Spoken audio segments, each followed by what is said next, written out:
Hello Earth Signs, Taurus, Virgo, Capricorn. Welcome dito sa iyong next 7 days reading. So kung kailan nyo ito makita, doon pa lang mag-start yung next 7 days para sa inyo. Kaya wala po itong petsa, wala akong, ito ay hindi mag-expire. So kahit kailan nyo ito mapanood, doon pa lang magbibilang ng next 7 days. Okay? So parang timeless in a way. So, if you are new here, ako nga pala si Purple Teen. Kung hindi ka pa nakaka-subscribe, please don't forget to subscribe. And also, don't forget to tap the bell icon. Para naman sa mga interesado sa personal reading, paki-visit ang aking Purple Teen Facebook page. Doon po kayo mag-send ng private message kung magbubook kayo or mag-i-inquire. Yung link at details ay nasa description below.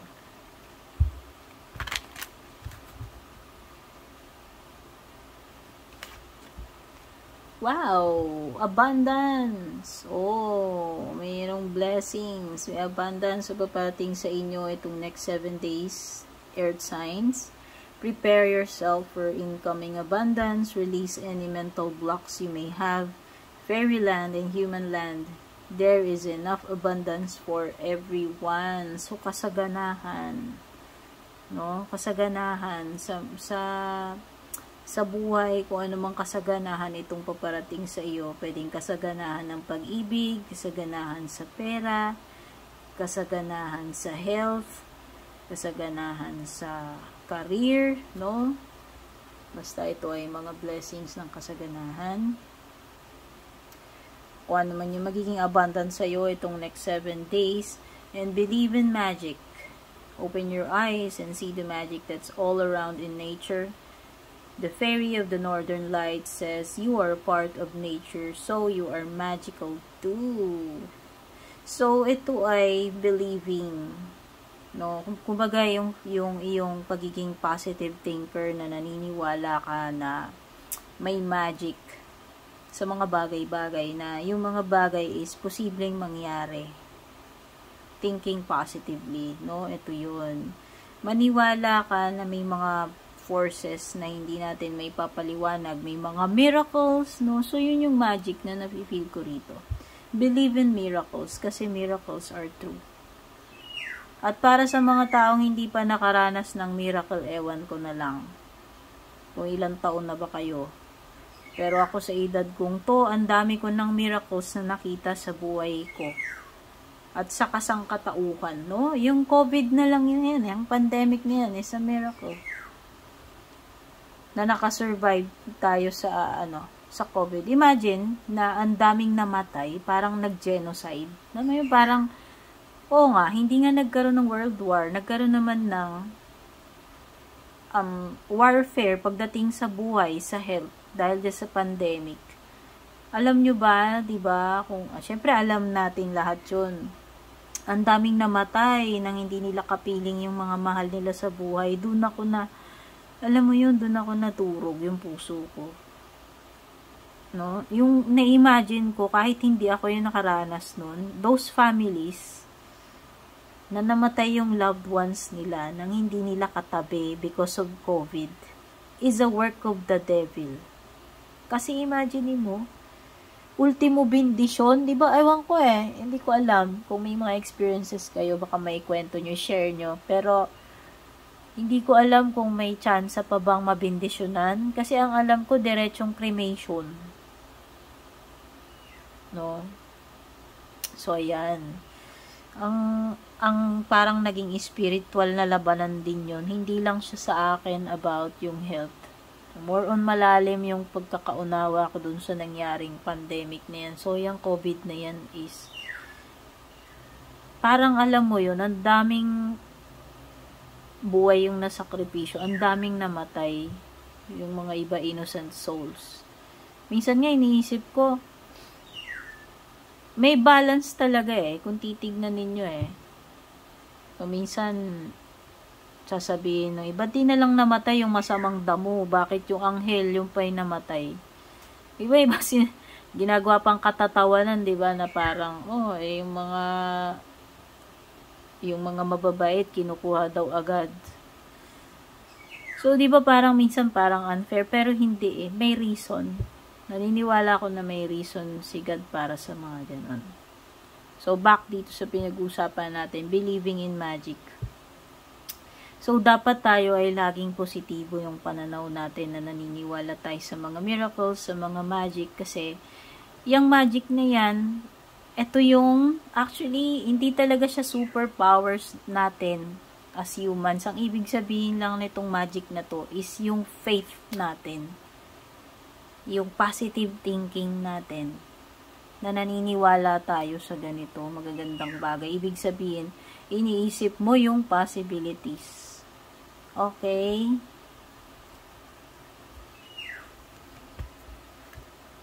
O yan, maniwala ka. Kung naniniwala kang may abundance, darating abundance sa'yo. Ayun yun. O, diba? Look in a book. Whatever your question right now, you'll find the answer in a book. The words you find will bring the insight you seek.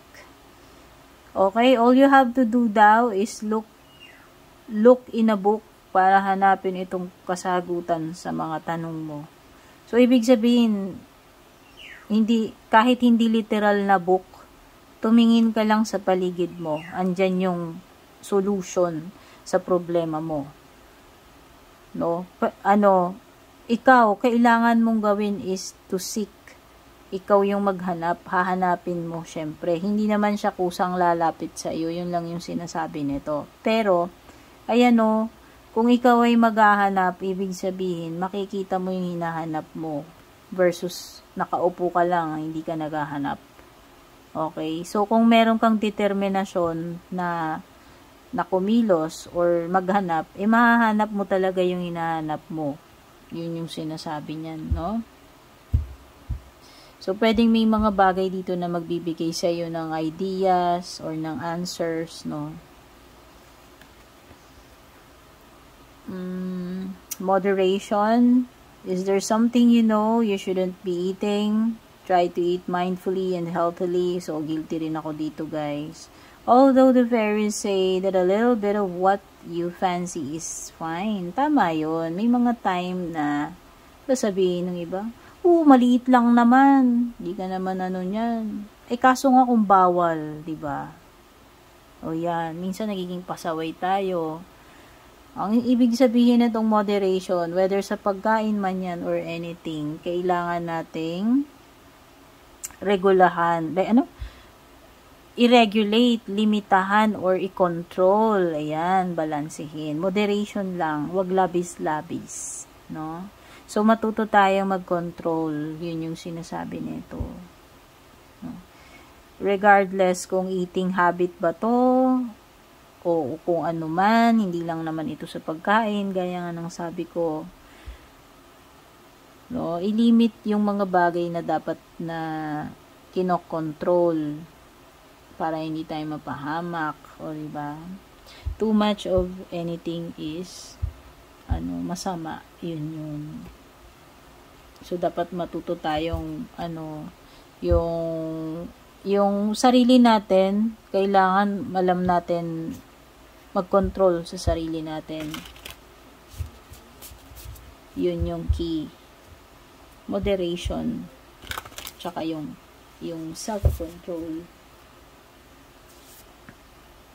Whisper, wise leader, you are a beacon for others. So, mukhang ikaw ang sulo. Itong next 7 days. Ikaw yung tinitignan ng mga tao or sinusundan nila. Ikaw yung inspiration. Ikaw yung beacon. Yan. Ikaw yung, kumbaga, ikaw yung may hawak ng inspiration. Ikaw yung example. Ikaw yung mag-i-initiate. Ikaw yung magli-lead. No? Live by example. Ito yung ibig sabihin nito. Kung tinitignan ka nila as their inspiration, as their idol, maganda na ipakita mo na ikaw ay magandang example. No? Or, pwedeng show them the way para dun sa mga tao na nangangailangan ng ganong motivation, inspiration, or guidance. Okay? So, ikaw yung magsilbing kaliwanagan para sa kanila. Ikaw yung magsilbing inspiration. So, ito ay leadership. No? Pwedeng papasok ka sa isang leadership role o gaya yung mga binanggit ko kanina. No?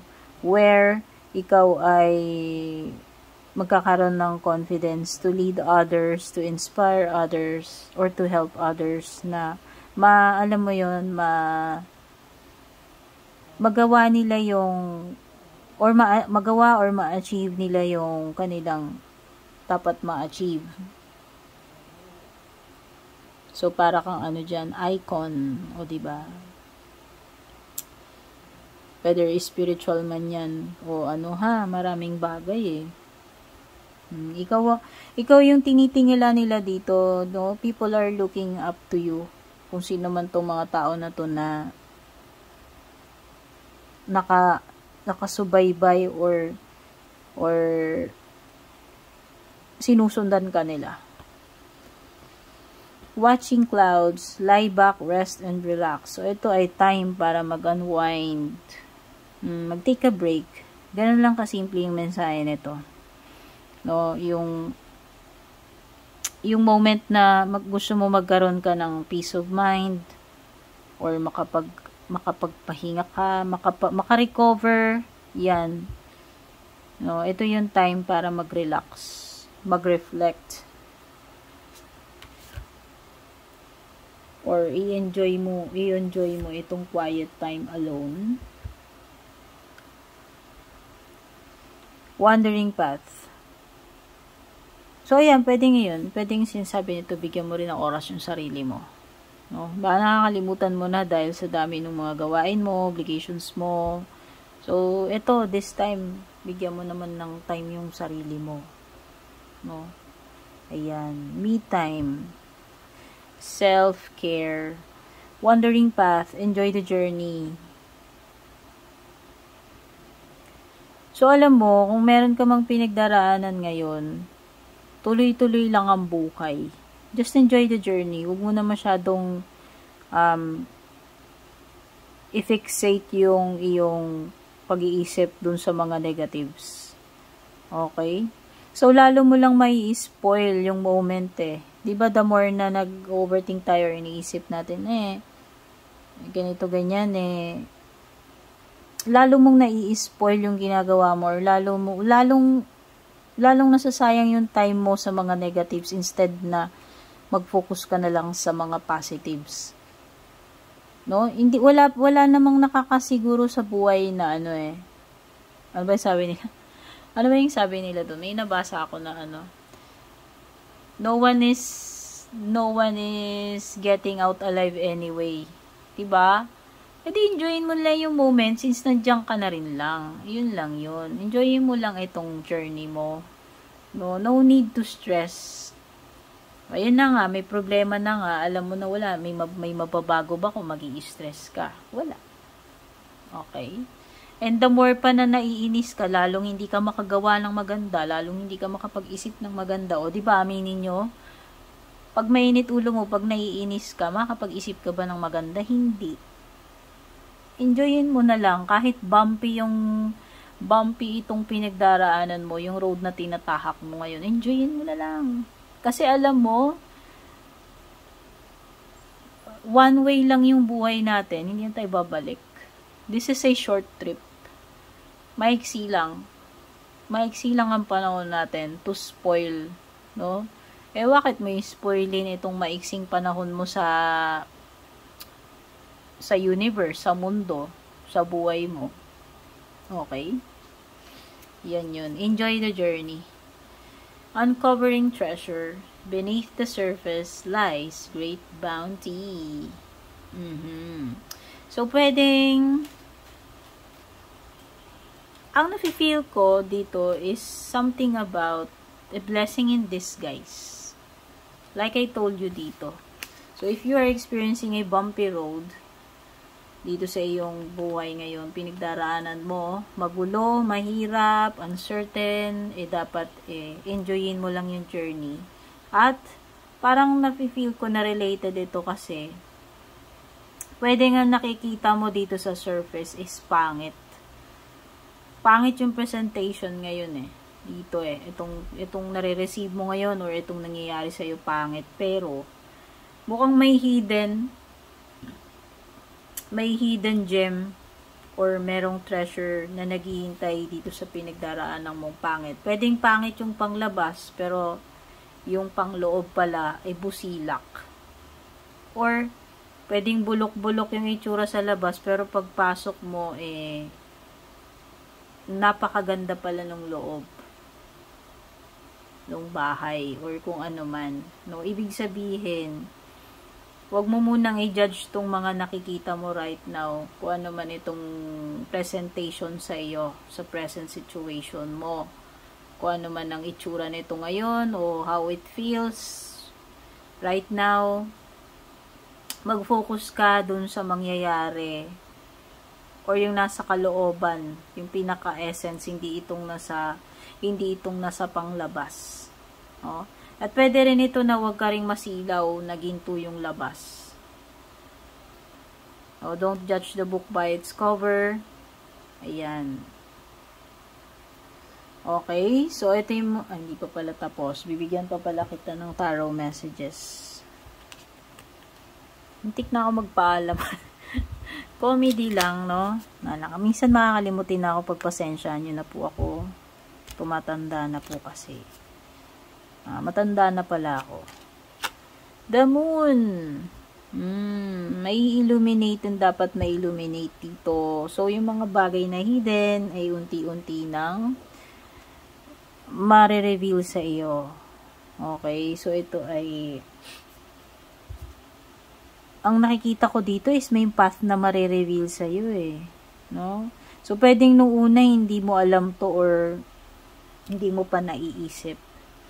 Pero parang merong bagay dito na magkakaroon ka bigla ng idea or magiging malinaw na sa iyo kung ano yung dapat mong gawin. Okay? Malalaman mo na kasi kung ano yung dapat mong malaman dyan no? The Moon card. Pay attention also sa iyong mga energy, sa mga nararamdaman. Mga emotions hindi sa health. Ang ibig ko sabihin is, ano ba tong mga feelings mo right now, itong emotions, no? Itong mga energies mo, pay attention, no? Masyado ka ba nagiging negative, depressed, or irritable? Yan yung mga ganyan. So, be mindful dito sa mga nararamdaman mo. Hindi ko alam kung bakit. Basta yun lang, parang binibigyan lang ako ng warning na mag-pay attention ka dito sa mga nararamdaman mo. Ikaw ikaw, hindi ako. So, the Empress, this is a card of abundance. Double abundance, guys. Pwede may Taurus, may Libra energy. And, ayan, may abundance. So, diba? Claim mo na itong mga blessings na to at mukhang uulanin ka ng biyaya, kasaganahan, no? So, ibig sabihin lang, magiging fruitful, magiging productive itong next 7 days para sa inyo. At meron kang mga matatapos. Makukuha kang reward dahil dito sa iyong mga ginagawa na pagsisipag. No, may makukumpleto ka, may matatapos ka, tingin ko. May accomplishment itong next 7 days. And the Temperance. So, pwedeng merong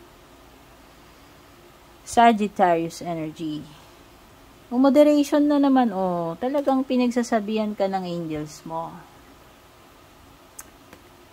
Hinay-hinay lang, yun yung mensahe sa'yo. Balanse lang, mag-minor-minor.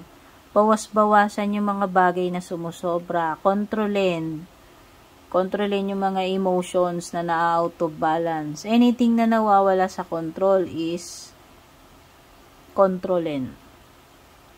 Or i-avoid mo na na mawala ka sa control, mawala yung balanse, hindi ka makapagtiis. Okay? Si Temperance kasi is about pagiging patient. So, abaan mo pa yung pasensya mo, no? Disiplinahin mo yung sarili mo sa mga areas ng sarili mo na kailangan ng discipline or self-control. Okay? So, eto yung mga nakuha kong messages para sa iyo itong next 7 days. Don't forget to like and share. Don't forget to subscribe. Take care and God bless.